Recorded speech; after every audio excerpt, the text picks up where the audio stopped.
Hey guys, how are you?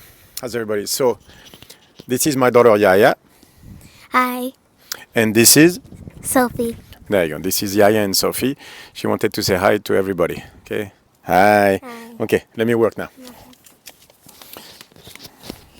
So, back on schedule.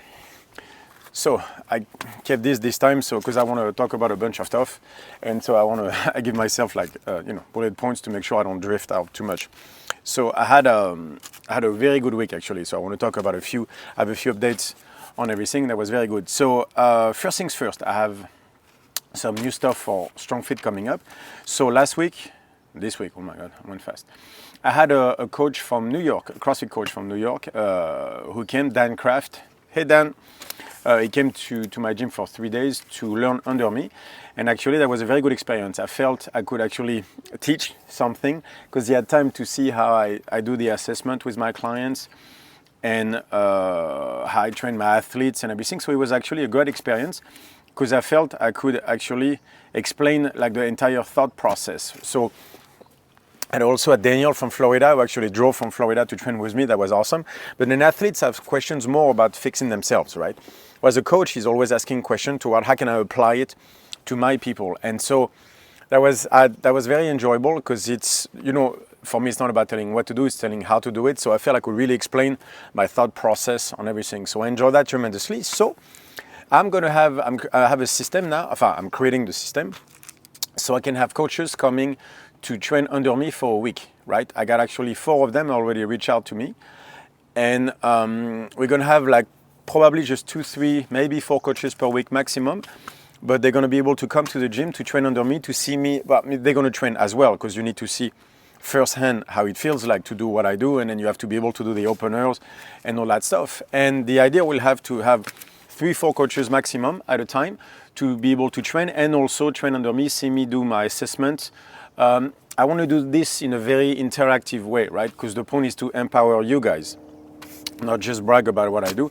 The point is to empower you into being able to give all that information, make you better as a coach, right? So you can assess your own people and give all that knowledge to people out there. We're trying to fix people, right? So I want it to be very interactive. So I will do assessments with my people. I mean, with new clients and everything, and then I'll ask you what you see, so we can have basically an interaction, a conversation going about my thought process during assessments and things like that. So this will be available for coaches, really. So if you're interested, just email me at Julian, Julien, at strongfit.com, and then we can talk about it. Because again, this will be like 3, 4 coaches per week maximum. Okay, I won't go past it. So that's number 1. And number 2, so I'm going to start a template now, that 2-day-a-week template. So in that template, there will be all the openers. That includes the landmine rows, and includes the Jefferson and everything. Obviously, I will post. By the way, the bicep opener works so well now for my pressing. I'm just messing with you guys. I know I will release the bicep opener and everything. I'm just trying to do things right the first time. So this time I want to have a good video. Last time I didn't like the way it was right away, because there's a fine point of details I want to talk about. I need to do better videos, basically, for all the openers and everything. So we're in the process of doing this. I'm working with Charlotte. I was a producer for Barbell Shrugged, so we can do sets of videos that actually look like real videos. I'm just trying to do this the right way, right? So I'm working on it. I'm almost there, okay? And so I'm gonna release the 2-day-a-week template now, basically. But in a format that will be a bit different. What I want to do is a 2-day-a-week template with all the openers and then all the strong fit work, all that stuff, and that will be associated with 1 FaceTime consultation per month, right?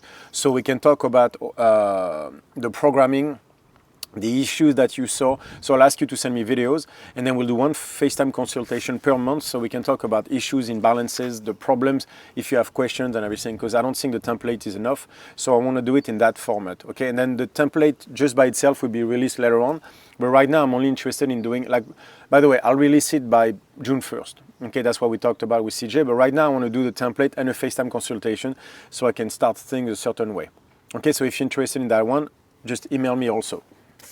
So that's the 2 things coming very shortly. Very excited about the coaches one, by the way. I have 4 people already reached out to me. and I can't wait to start. That's going to be really cool. And so, but first, so let's talk about this week because it was very, very good week. So, first things first. You guys remember I was talking about that CrossFitter, that lady, 6'1", very strong, who had a problem with the left lat that made her pivot and was cranking. She had the 3 bulging disc and everything. And this week actually was a very good week for her. We figured out a bunch of stuff, and she was able to train heavy, very heavy actually for her this week, and very intensely, and no back pain, nothing. So actually, she was actually shocked that she could push as hard as she could this week and without any back pain. And so now I'm very happy because now I can put her through, I remember hormesis versus homeostasis, the circle versus the box, right?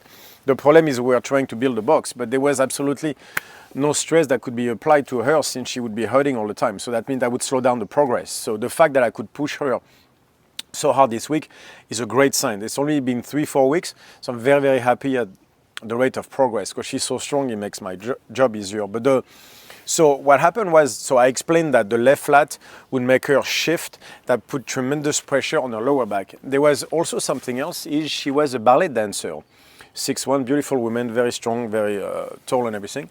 And I have to stop saying everything all the time, but I'm working on it. So being a ballet dancer, this is something I've seen quite often.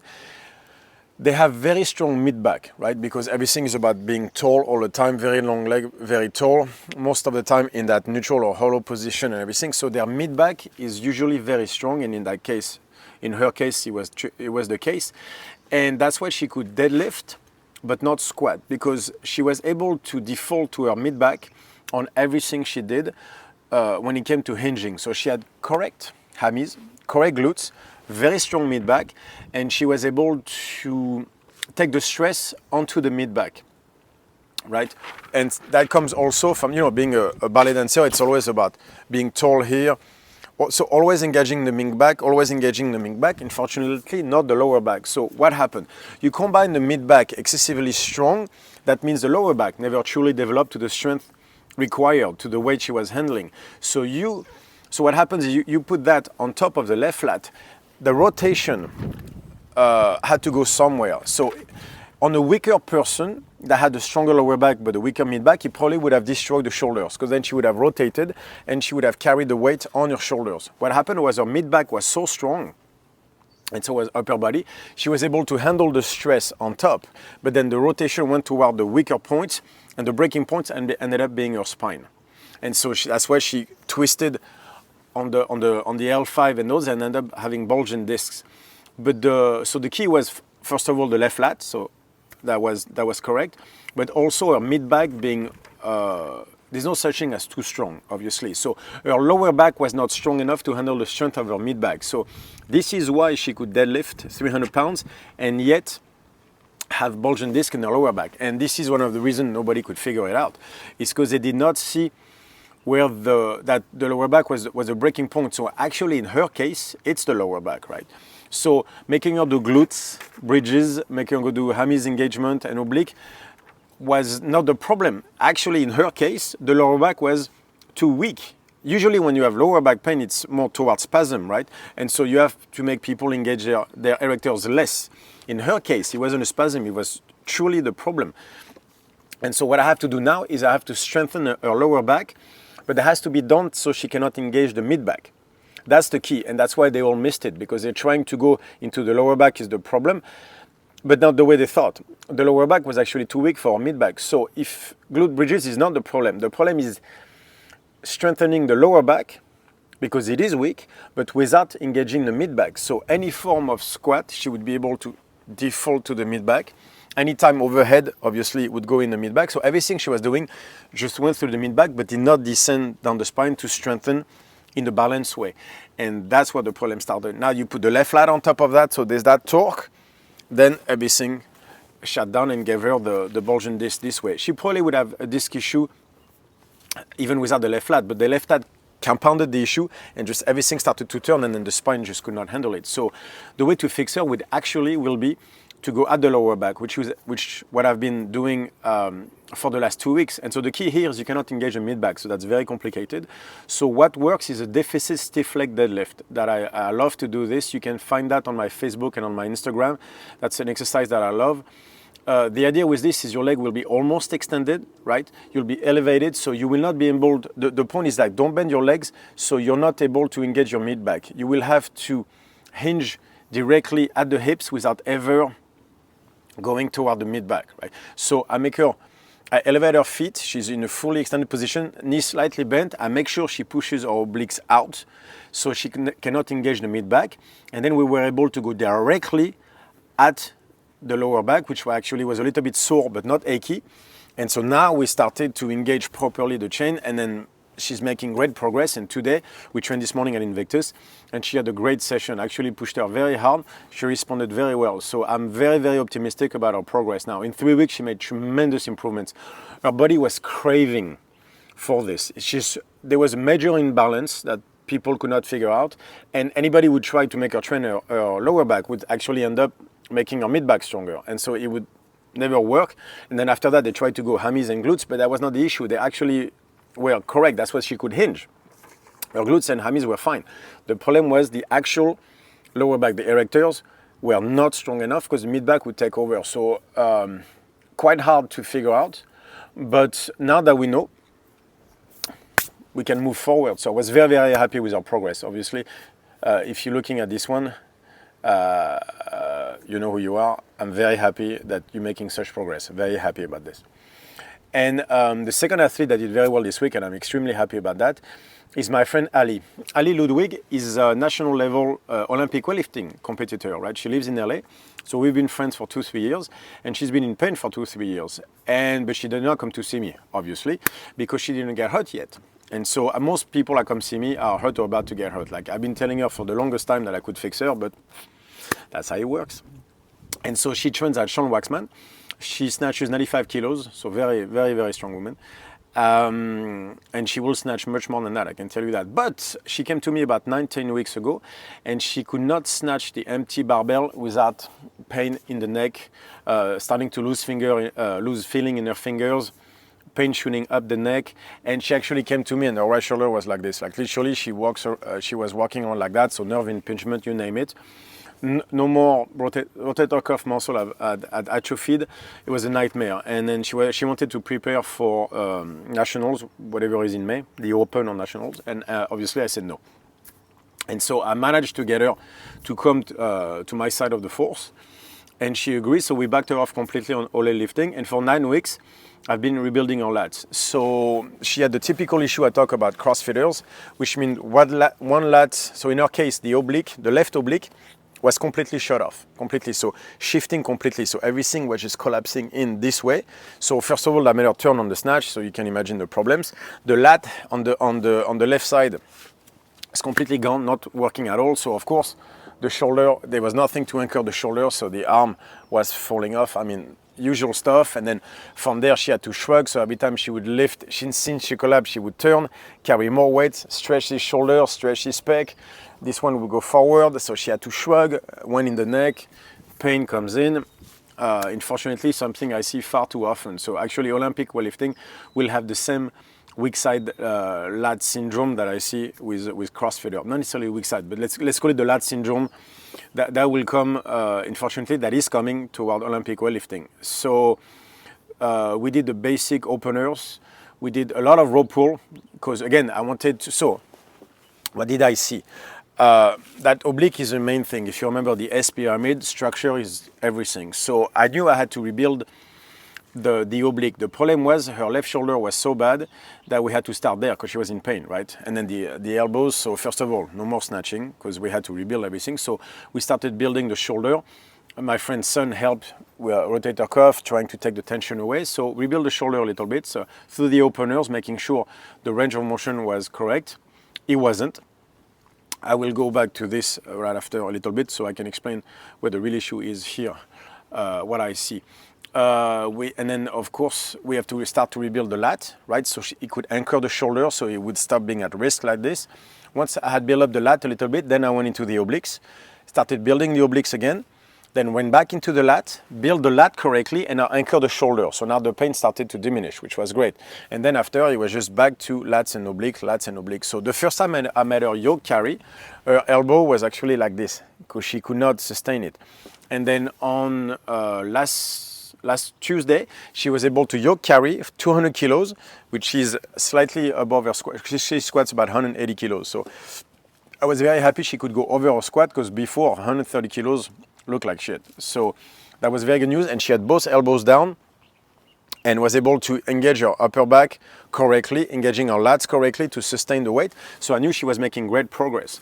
And so we're not done, but we were further along on everything. She's been working very hard 3 times a week with me, and everything was going up. Like the rope pull was great, the drags, so the yoke carry got tremendously better. Everything got better. And then she's a very, very hard worker, very, very strong. She's a great athlete, pleasure to work with. So she's been doing great all across the board. And so last Tuesday, she carried, 250 overhead. And I was like, okay, that is very, very good news, obviously. And she did it correctly, shoulders down. And I was like, you're looking great. I think it's time you test. And so later on that day, she went back to Sean Waxman, that's where she trains. And she snatched 80 kilos for 2 reps, 2 singles, right? Absolutely no pain, everything in the right place. She only done last week, I told her she could do a little bit. Sorry. She could do a little bit. And she snatched 35 kilos, that's all, so nothing crazy and everything. But then she went to 80 kilos and she snatched it for 2 singles with absolutely no pain. So she was ecstatic, as you can imagine. She's very, very happy. She hasn't been able to snatch the bar for quite a while with that empty bar, without pain. And so she was very, very happy about that result. And so was I, obviously, because I love to see my athletes do well. So I thought this week was a great week. I had 2 people that were really on the cusp of not being able to train anymore, that are going back to the thick of things. Obviously, Ali is a bit further along than my other athlete, but they're both doing great. And so that makes me happy. I had a very, very good week with this. It's just I'm very, very happy to see how things moved.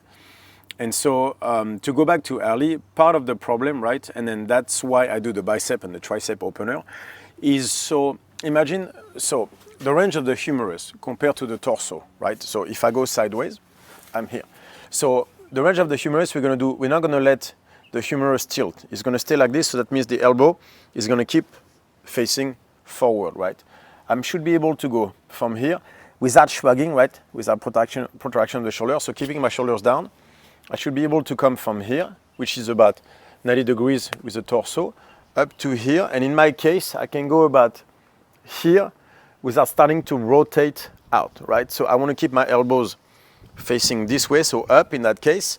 And I can go about up to here without turning. So that gives me a range of motion of about not quite 270 degrees, but I would say about 260 degrees, right? Let's say 250.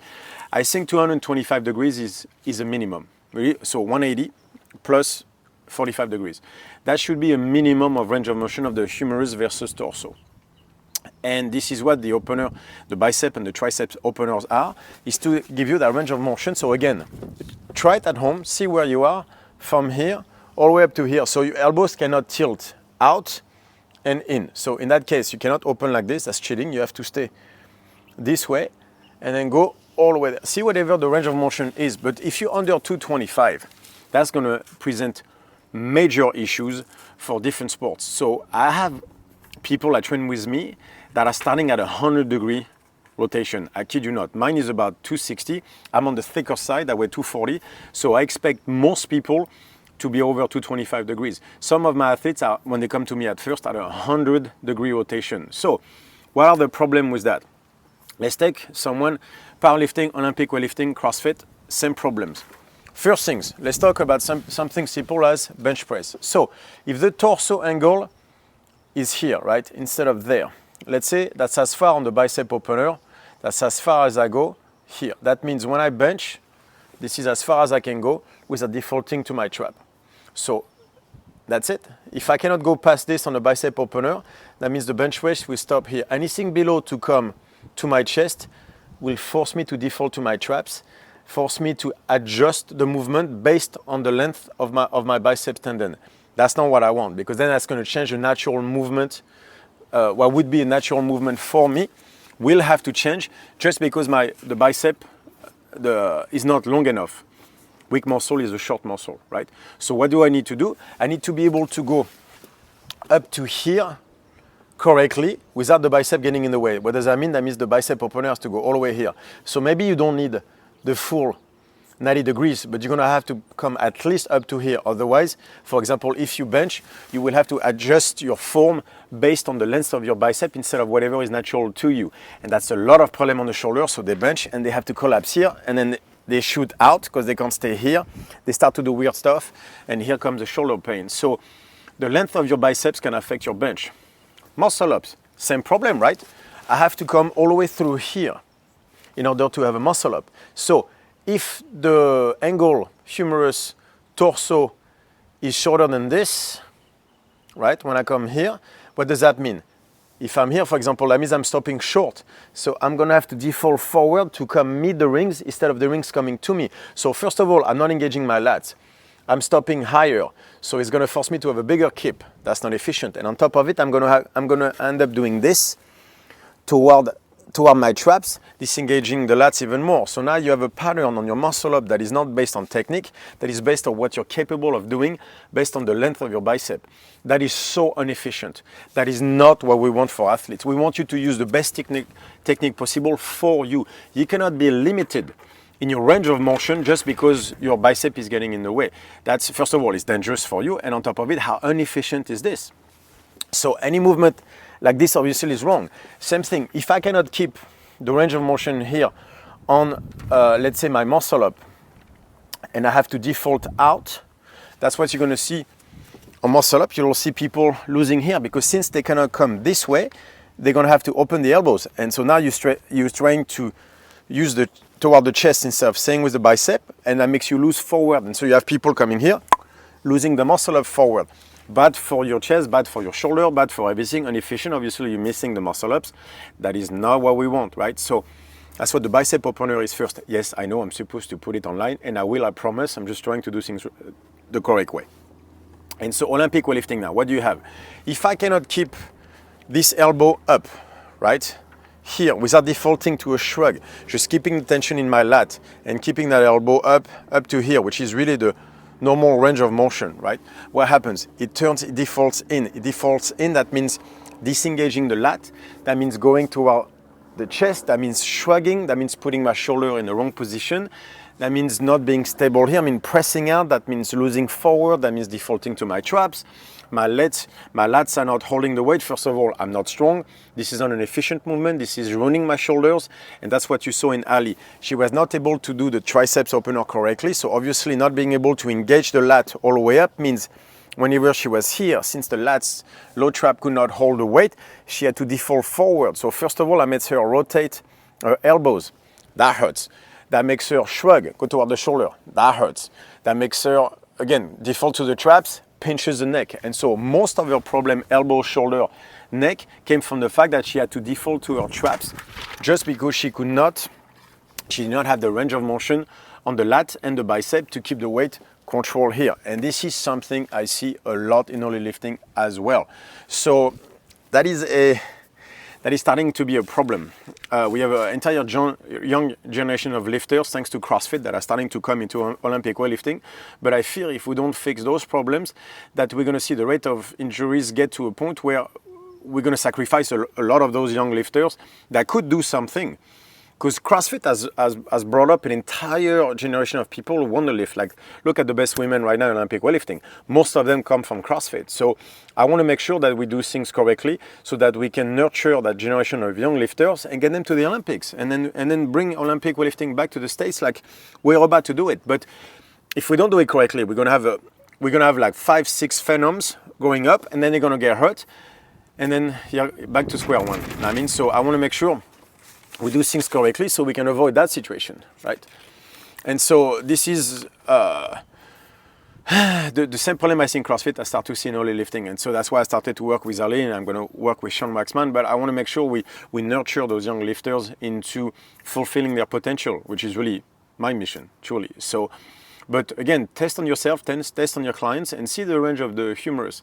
If you're anything below 180, it's a nightmare waiting to happen. And unfortunately, it's something I see. But again, we're talking under tension, not passive stretching, right? So that's why I created the openers again. It's very important to understand that this is about range of motion under tension, right? Not passive. Because once you're snatched, guess what? You're not in a passive state anymore. Tension is being created, let's put it this way, right? And so it's a little bit, so to move past this, so why do we see all those problems? It's a little bit of there's a cultural issue at play here, is most coaches are all circle, which if you guys remember when I talk about the critical mass, we have the box, which is more toward homeostasis, which is balancing the athletes. And then we have the circle, which is hormesis, favorable response to stress, which is more toward programming. So most people are either all box or all circle. You don't really have anybody that does both. It's either all circle, which is all programming. I'm going to stress the shit of my athletes, and if they don't break, they're going to make it and everything. So the system is a little bit built like make them or break them, right? If you don't break, then you'll make it, and then you see that a lot with for example, the Chinese, they'll break 1,000 to make one gold medalist. They don't care because they want gold medals, but that's not the way I want. That's not what I look at it. The way is like if I have 5 lifters, I'm not gonna look at all 5 going like as long as I have one that makes it, I have a chance at the next competition. Anybody that comes to me, I'm looking at him like I'm gonna make you the best you can be, right? It doesn't matter to me whether you medal or not. That's probably why you need also people who are a little bit more of a circle than I am. But it's either one or the other. So we have coaches that are all circle, which means like go through the system. If you break, you break, but I need to push you and everything. Or you have all circles, which is or box, which is we're going to balance you. We're going to make sure you don't get hurt. And then the problem with that is they never apply intensity. So we have to find a good medium. That's the entire point of the critical mass, is without intensity, without the hormesis, the box doesn't go up. So now you're evening people, but they can't make progress. So that doesn't work either. We can't have athletes not making progress. That's not the point. Even by athletes that are hurt, they still need to make progress. So we still need to push them. We still need that circle. Like the athletes I was talking about that was so hurt, I pushed her so hard this morning. Like way harder than she thought she could go. I was like, no. I know the exercises I can make you do, and I know the ones I cannot. So the one I cannot make you do, we're not going to do them. But the one that I can, I'm going to push you as hard as I can. Because remember, the box is one thing, but I also need hormesis. I need the stress for your body to respond. If your body is not responding, it's going to stay in the same state. If it stays in the same state, obviously it's not changing. So I need you, whatever needs to be stronger, I will make stronger. To do that, I need also the hormesis. So the key here is balance. You have to have a box big enough to contain the stress, but once you have the box, you also have to put enough stress in that box, right? So that's a little bit of a cultural thing, is everybody specializes in one thing now. We only have methods, we don't have principles. So people are this or that, either this or that, but nobody is looking for balance. And you see that in a lot of coaches. So they follow methods, right? Chinese methods, Russian or whatever, and they don't go past that, which means we're going to apply this, and either you break or you make it, but that's up to you. We need balance, okay? It can't be all circle and it can't be all box either. We need movement specialists, really. That's what we need. That's why I'm trying so hard to create it. This is what we need. We need to find balance. But you see that a lot with, for example, academics versus coaches. A lot of PhDs that I see that are so smart on paper and everything, it's funny, it's like they don't necessarily make the best, some do by the way, but they don't necessarily make the best coaches. A lot of the best coaches are self-made. Those are not people that went through 9 years of school. They learn through practice. And it's a very interesting part, because if you look at academics, right, it is built. What is that? It's language processing, it's memorization and stuff like that. That's the neocortex part of the brain, right? So academics is neocortex people, neocortexian, let's call them. So built by and for people more toward the neocortex, language processing and everything. We are dealing with emotions, dealing with fear, behavior changes, good habits versus bad habits, which is really, all that is really coaching. That's the limbic part of the brain.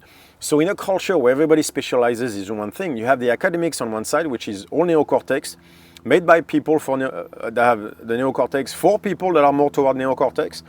And you have a lot of coaches that are self-made that are more toward the limbic brain, and they don't meet in the middle. And so you see a lot of those problems. It's either one or the other. Like everything else, we need balance. We need people that read enough, understand all that stuff, but at the same time can coach correctly, can deal with behavior modification, can deal with good habits.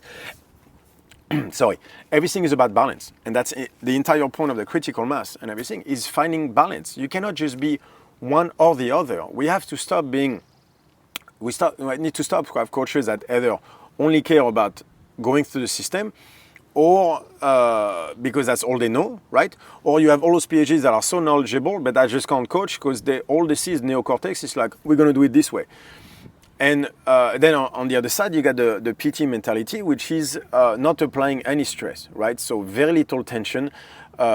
Just look great, do the exercises, make sure you're in position, and then they release you into the wild. And the second you actually go into real life, everything falls apart. So a lot of over-specialization is really the issue. So you have to be, balance is the key, right? That was the whole point for critical mass, was all that stuff about balance. We have to do all those things correctly. And so as you know, my thing is about telling people how to do, but that's what I want coaches. That's why I'm very excited about having people coming to me to learn. I want to coach coaches. We need to bring balance to coaching. It's not enough to be one or the other. Like you want to fix people. We need to go down that road. And on that subject, because I was having conversation with coaches, like we do a FaceTime consultation about them coming to see me. And we were talking a lot about like once, first of all, identifying problems. And then after that, how do you first of all, how do you know there's a problem? How do you see it? And then what do you do from there? And then I'll finish on that, not to do too long.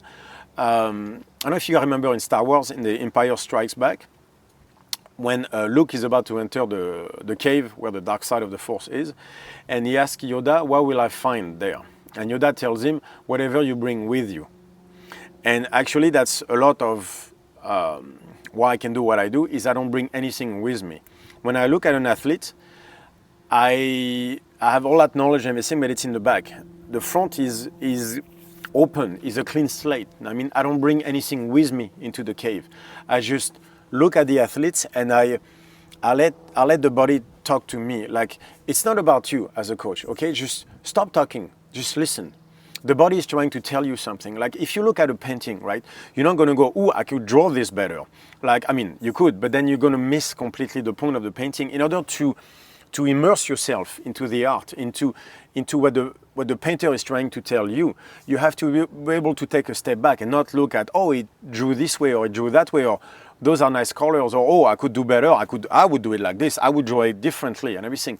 That's not the way you're gonna feel the painting, right? You're gonna feel the message. You just look at the painting and with not a blank slate, but a clean slate, right? Where you don't bring anything with you. You try to just feel what the artist was trying to tell you. It's a lot like that with what I do. It's like I bring nothing into the cave. I have a clean slate and I just let the body talk to me.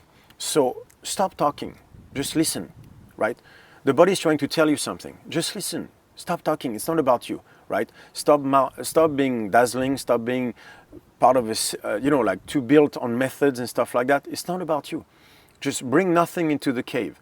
Have a clean slate and listen, right? That is your job. And there's so many things to fix, right? Most of them will jump up at you if you can do this. So instead of imposing something to the situation, just look at a painting. Just receive the information. Stop talking, just listen, right? Bring nothing into the cave. And that will make you a better coach right away. You'll be able to see things going like, wow, look at that. They move like this. Or, ooh, I didn't know they were moving like this, right? A lot of coaching is this. I love the Star Wars stuff because Yoda is the man. But it's that just bring nothing into the cave, right? You have to be able to just listen to what's happening. And so I'm guessing it's long enough for today, but I'm going to do more videos about all this, and very excited about this week. It was an awesome week. Between the coaches wanting to come and then my athletes doing so much better, I had to say, like, today we're going to go have fun with my daughter. Today was a good day. Okay? Burn the questions, and I'll see you guys soon.